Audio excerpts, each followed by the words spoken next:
Welcome to another week of Barstool Perspective, where we give you a rundown of the week's news in booze. I say we because I typically do this show with Brett Coleman Baker, but there have been some unfortunate incidents. Yesterday, Brett had made some decisions that I said to the Business Courier were probably a mistake. Brett responded to that by tweeting that I wouldn't be anything without him. I responded to that by tweeting that his beer sucked. He responded to that by calling my face ugly. I responded to that by tweeting that I knew he had been to Epstein's Island. He responded to that by tweeting that I only know that because that's where we met. So we're really not communicating right now. I'm returning some of the Urban Artifact beer I bought. It's a whole ugly incident. We'll see how it plays out. We've asked people to pick favorites. The gnome says he definitely likes Brett better. But, we'll see what's going to happen with it. What's going to happen right now is that I'm going to go solo and give you the week's news and booze. We're going to start with Anchor Steam.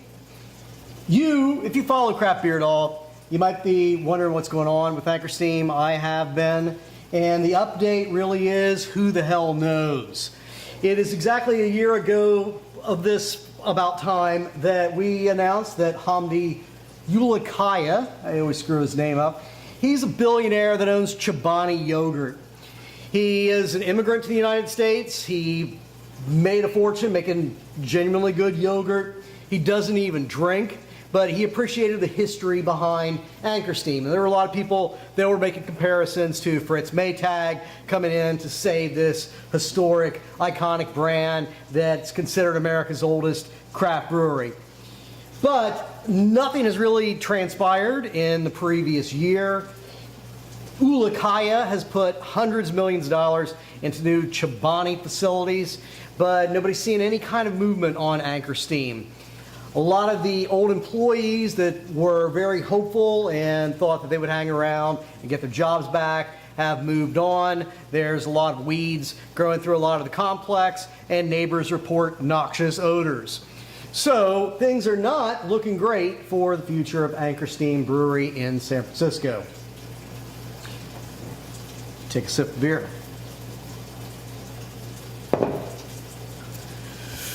If you don't want to get arrested for DUI in Honolulu, don't drive in Honolulu.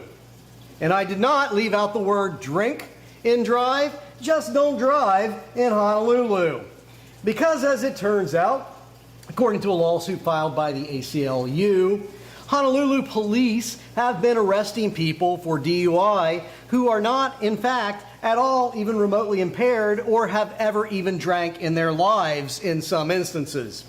There are three named plaintiffs in this lawsuit. They all passed breathalyzer test with they all passed field sobriety test with flying colors. They also all passed breathalyzer test with flying colors, blowing 0.000 on breathalyzer exams. They were all three nevertheless arrested. And these are just the three named plaintiffs in a class action suit that actually impacts hundreds of people. The explanation for what's going on in Honolulu is that cops have been incentivized so much to commit DUI arrest, in part because it's tied to certain types of federal funding. And the incentives have included things like officers being told that if you make a DUI arrest early in your shift, you can go home for the rest of your shift and get paid the full amount. So there's all sorts of sleazy, over-the-top incentives for police officers in Honolulu to arrest people for DUI, and nobody there has really cared whether or not they're good prosecutions or they're solid arrests. So they're falsely arresting a lot of people just so they can make up some number quotas, and hopefully that's coming to an end. My brother-in-law told me yesterday that the Honolulu chief of police has just resigned. These things are probably connected. Dan, you smoke a lot of weed. I used to. You don't smoke as much weed anymore because I think most of us recognize that edibles are a lot more healthy than smoking weed. It's at least what we assume. There's a new study out that says that's not true, that concludes that gummies and so any form of edible ingested THC has the same negative impacts on the cardiovascular system as smoking weed does. This study was of 55 people between the ages of 18 and 50, split them up into 3 groups: people that smoked multiple times a week, people that took edibles at least 2 or 3 times a week, and people who abstained entirely. What it says is that it was the same basic increase of probability of cardiac arrest or cardiovascular disease whether you ate edibles or you smoked weed. So that's very interesting and pretty disturbing information, I think. Although I will say that the study was of 55 people total. They did range in age between 18 and 50, which is a pretty odd sample size. Also, the controls don't seem to be great on it. And this story comes from Fox News. So I give it a high probability of being complete bullshit, but this study is out there. Be warned.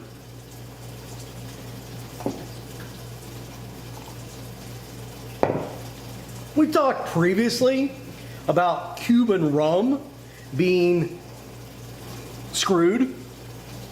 The reason for that is that the Cuban sugar industry is run by a state monopoly, and it has been very poorly run. As a result, Cuba is slated this year to make less sugar than it has made since the 1800s. That's a real problem for the Cuban rum industry. Their economy as a whole has been in the toilet and getting worse. The one real shining spot of their economy has been the rum business. But the government is screwing that up. And there is no great large plan behind this. There's probably a big beautiful bill somewhere, but there is nothing rational that explains, any real motivation. They've just screwed it up. That's really problematic for the rum industry, part because they just don't have the domestic sugar to use. But what's new about this, we've talked about it a bit before. I wanted to mention it because I learned a couple of things this week that I didn't quite understand previously. First of all, I didn't know that Facundo Bacardi invented rum in 1862 in Cuba, so it does come from there. But due to government regulations in Cuba, the rum has to be made entirely with domestic products. That means that the rum industry can't import sugar to make up for this year. If you're not making the sugar in Cuba, you can't make the rum there. Also, how is their rum industry doing so well and selling in places like the United States, despite the fact that we bar all imports of Cuban goods?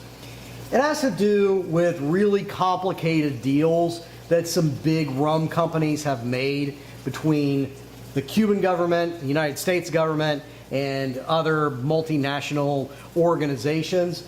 So companies like Diageo and Pernod Ricard, both of them make a lot of their rum in Cuba, and it gets exported as something other than Cuban rum, although that's what it actually is, and that's where the bulk of the money's going.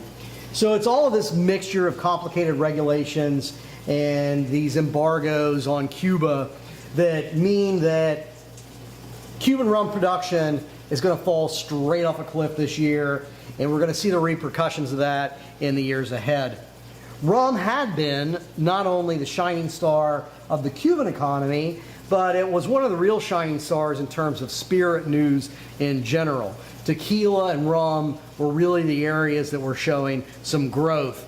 And tequila is being screwed by agave production problems and tariff problems, and rum is being screwed with sugarcane problems. So both of those positive areas of the spirits news are no longer positive.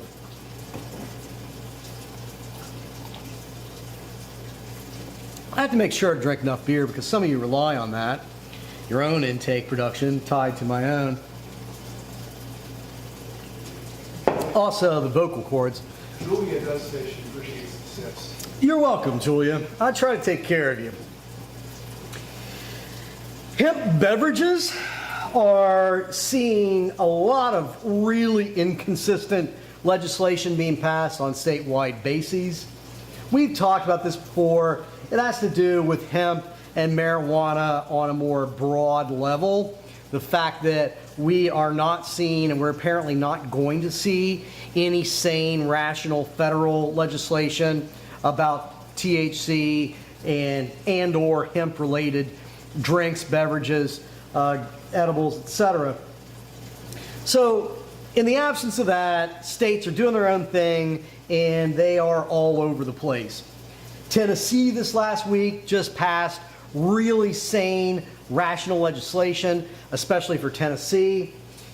They dropped their maximum milligram dosage on weed drinks from 25 to 15, but otherwise, it's really pretty positive for the industry. They shifted all of their regulation of hemp and THC drinks from their agriculture department to their alcoholic beverage commission, and they're effectively treating it just like alcohol.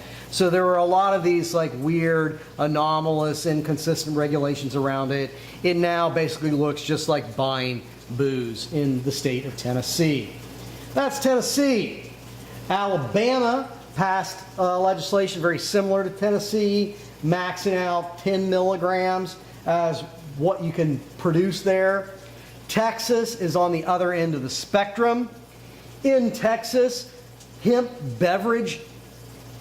hemp beverage industry has become a multi-billion-dollar industry, and it employs over 50,000 people in Texas.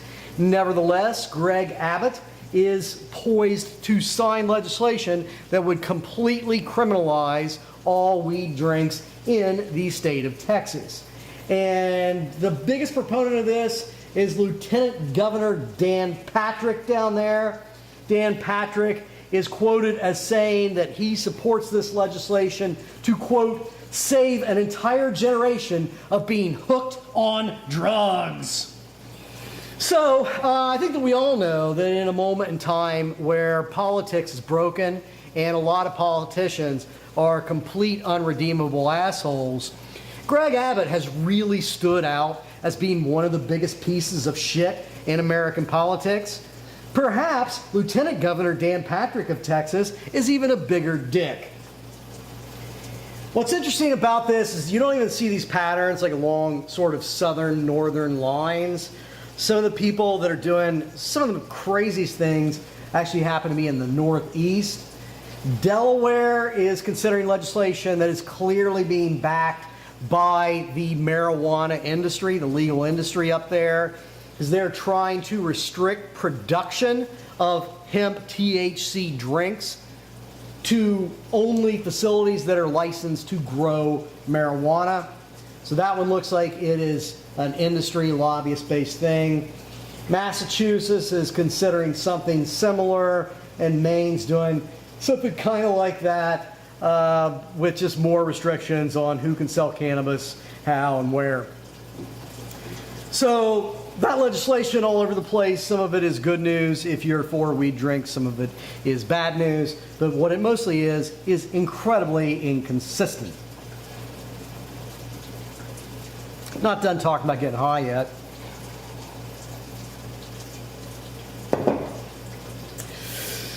We talked a couple weeks ago about a kind of mini version of the Olympics where people are allowed to do whatever drugs they want to do to compete.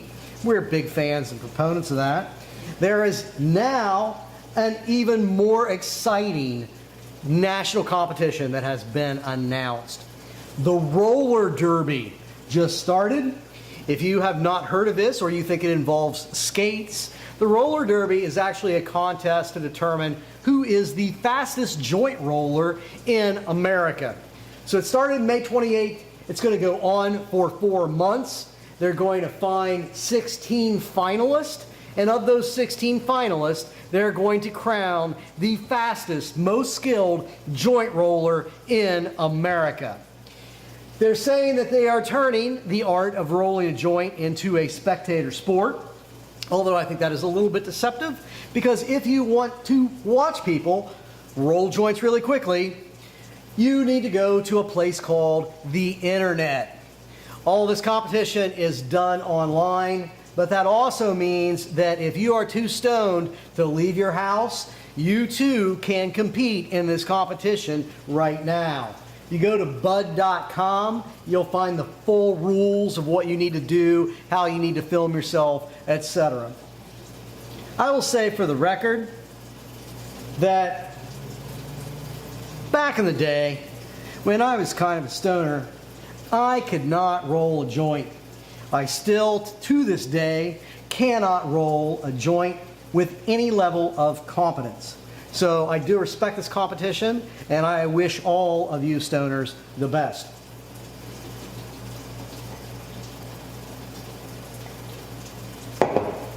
Numbers are out for microbreweries, tap rooms, and brew pubs.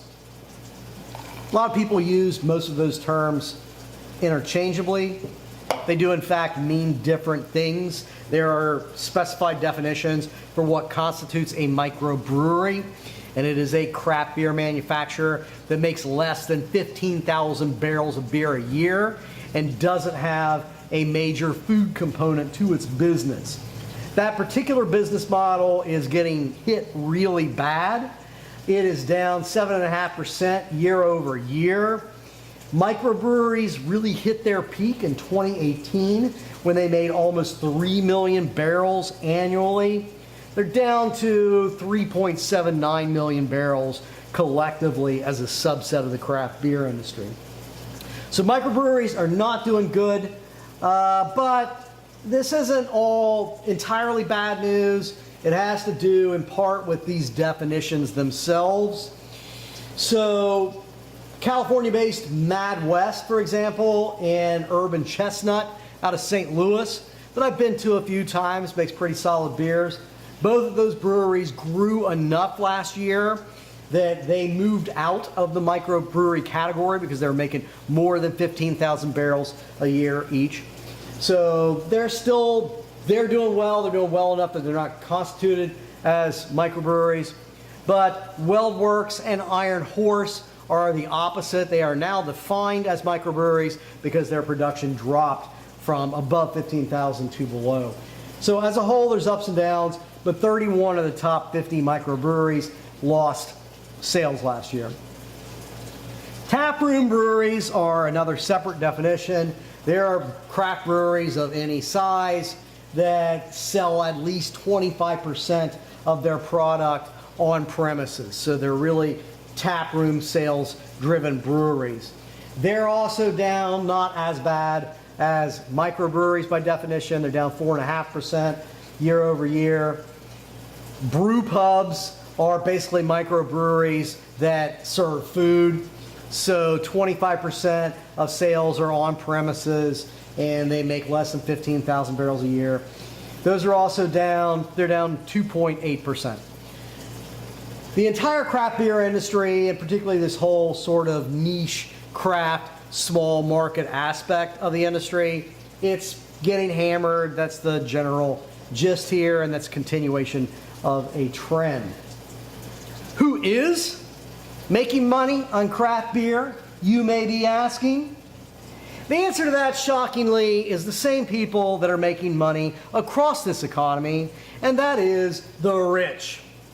Specifically, big box stores are doing well with craft beer because they are increasingly selling private label brands, meaning the stores like Aldi contract brew their beer out, they slap their own Aldi labels on it, and they're keeping more of the profit margins. They're also able to sell at more competitive prices as a result, meaning undercut actual breweries.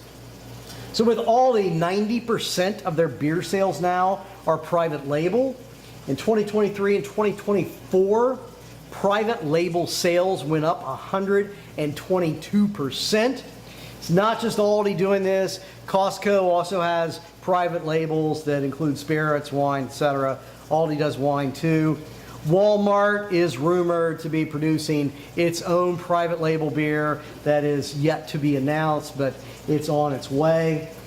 So, all of this, why is it happening? It's happening in part by data.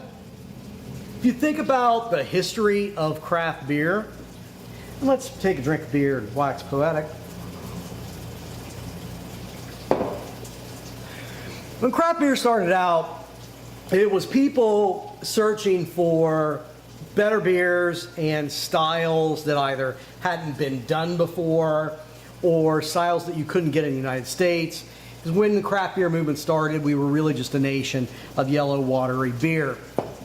So breweries made good beers and creative beers, and part of what the industry did was to turn people on to those brands.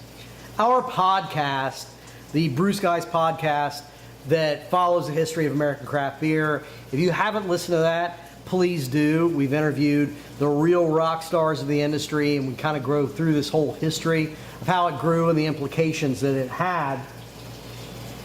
But what's happening now with these private label brands is really kind of the opposite of the way that the craft beer industry started and grew originally. They are relying on the very detailed consumer product data that they have, and they are making products to cater to, basically to replicate what is already selling really well. What you're also seeing demographically is that this is more palatable to people, no pun intended, more palatable to consumers because younger drinkers don't have the same loyalty to either brands or regionality or their local neighborhood city brewery. So they're far more open to buying these brands. They don't really care who makes them or where they come from, just that they are the style that they typically drink.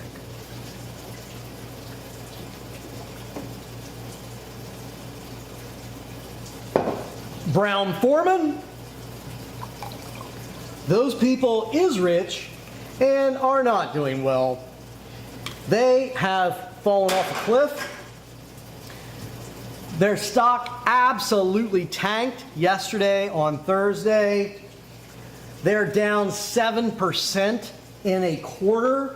Profits are down 45% in the quarter. They have just almost overnight wiped out an entire decade of stock growth. They have lost $380-some million, $894 million rather. So they are hemorrhaging money, and they are predicting continued losses throughout 2025 and into the foreseeable future. They are blaming, quote unquote, geopolitical volatility for these losses. What that means is the direct hit that they've taken from tariffs, the hit that they have taken by Canadians pulling Jack Daniels specifically off their shelves. Two of Brown-Forman's big labels are Jack Daniels and Woodford Reserve. They also sell tequilas, and tariffs have been hitting the tequilas hard. In addition to that, they have been filling in a lot of other gaps in the industry with canned RTDs, and that's problematic because of the tariffs on aluminum. So they are getting hit in a lot of different ways. They also indirectly, in politically cautious manner, blame Trumponomics in general for part of their problems. CEOs quoted as saying that the consumers still want the products, but they are, quote, coming to the store with a $10 bill rather than a $20 bill. Meaning they're selling less liquor just because people have less disposable income because the economy is dog shit. Let's drink to that. Oh my God, or maybe you shouldn't have, because booze kills you, as it turns out. What was that, Dan? Was there a question or thought? Oh, how's Tilray doing these days? Tilray sucks. Screw off. Actually, I was gonna check it this morning, but I forgot to do that. I got distracted. It's going to come around, man. Or maybe not. Who knows at this point? There's a lot of stories this week about how alcohol is, a drop of it is toxic and it's going to kill you, or alcohol isn't that bad for you. And what we're really seeing, I'm not going through all of this nonsense because it's back and forth, and we're really in this moment where you have this prohibitionist and neo-prohibitionist zealot movement trying to crack down on alcohol, trying to make alcohol really kind of the tobacco of the future, stop all of us from drinking. And in response to that, you have the alcoholic beverage industry striking back with a lot of its own studies. It's funding its own stuff. Ironically, a lot in the same way the tobacco industry did back in the day. So it's a politically driven tit and tat over whether alcohol is unsafe at any level or whether it's not that bad for you. There is a study, for example, recently out of England that was in the news this week that says that women specifically should not drink more than 6 glasses of wine a year. Yes, you heard me right. I didn't say a night. I didn't say a week. I said 6 glasses of wine in a year is what they're calling safe. And the reason for that is that women who drink wine are experiencing increased rates of breast cancer. 14 out of 100 women who drink wine get breast cancer. And that sounds really serious. Breast cancer isn't funny, and that sounds like an awful risk. Until you understand that 11 out of 100 women get breast cancer as a baseline. And this study that finds that drinking wine increases that number from 11 out of 100 to 14 out of 100 does not take into consideration any other comorbidities, like whether or not you also smoke, or whether you are obese, or whether or not you exercise, etc. It also doesn't take into consideration any offsets of some of the positive things that wine might do, like just make you happier. So that study, it sounds really, it's an example of one of these interpretations that sounds really harsh on the face of it. Drinking red wine will increase your cancer risks. Sure, it will. Alcohol is a carcinogenic. That's a fact. But how much it's increasing your risk, that's really kind of what's still up for debate, I think. And it has to do with a lot of common sense and what your habits are. There is, on the contrary side, a study in the Canadian Journal of Cardiology. The nation of Canada came out last year with an announcement that no level of alcohol was safe. But the study in the Canadian Journal of Cardiology says that drinking champagne may actually lower your risk of sudden heart attacks. So drinking champagne may be sort of good for you, although I don't know who does that on a regular basis. Probably only people who wear monocles. There is other studies that say, okay, alcohol is bad for you in general, but the alcohol that's probably least bad for you on the entire spectrum is red wine, because it does have antioxidants in it that have some positive attributes. Also, dry red wine specifically is one of the lowest in sugars, so that's better for you. That's also really common sense. Alcohols that combine the problems of alcohol and high sugar content are the ones that are going to have the ultimate worst health effects. A dietitian is quoted with one actual common sense good piece of advice. That is that dry red wines and lower ABV beers are probably the best thing for you to drink. White liquors are better than brown liquors because there's less sugar in them. And if what you're drinking is neon colored, it's bad for you, bitch. Lots and lots of sugars. If you were afraid I wouldn't get the tariff news this week, Rest assured, I'm going to throw a little bit in. A lot of the federal tariffs were halted this past week because a federal court, this really kind of specific jurisdictional federal court, ruled that they were illegal specifically because a tariff has to be connected to some direct rationale behind the tariff. So, for example, you cannot pass tariffs on Canadian lumber because you claim that there is a Canadian fentanyl importation crisis that doesn't exist. It actually has to be related to the lumber industry. So most of these tariffs have been stricken down by this federal court. Two of them that did have a direct relationship to their cause were the tariffs on aluminum and the tariffs on steel. So not only have those remained in place, but Trump announced that he was doubling those.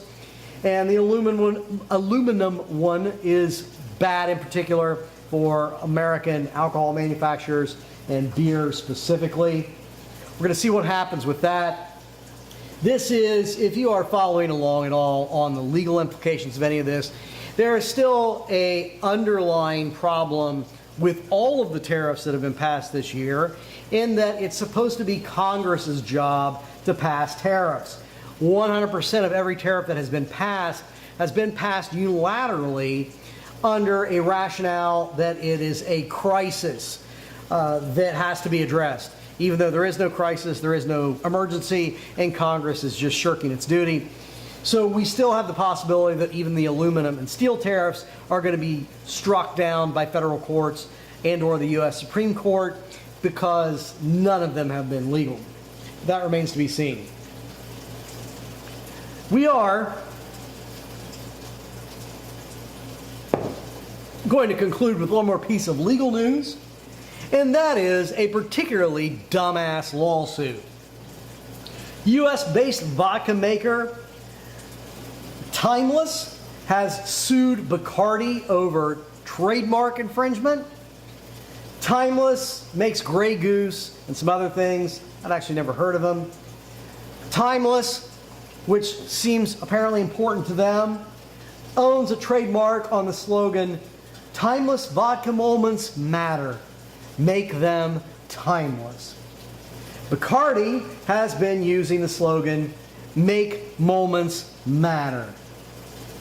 Is it trademark infringement for Bacardi to say, "Make moments matter," when Timeless owns "Timeless vodka moments matter. Make them timeless"? Personally, as a member of the legal profession, I would like to say thank you to Timeless for paying your lawyers. But as a human being, I would like to say to both Timeless and Bacardi, you'd be better off to hire a decent ad firm. Both of those slogans suck ass. That is the week's news in booze.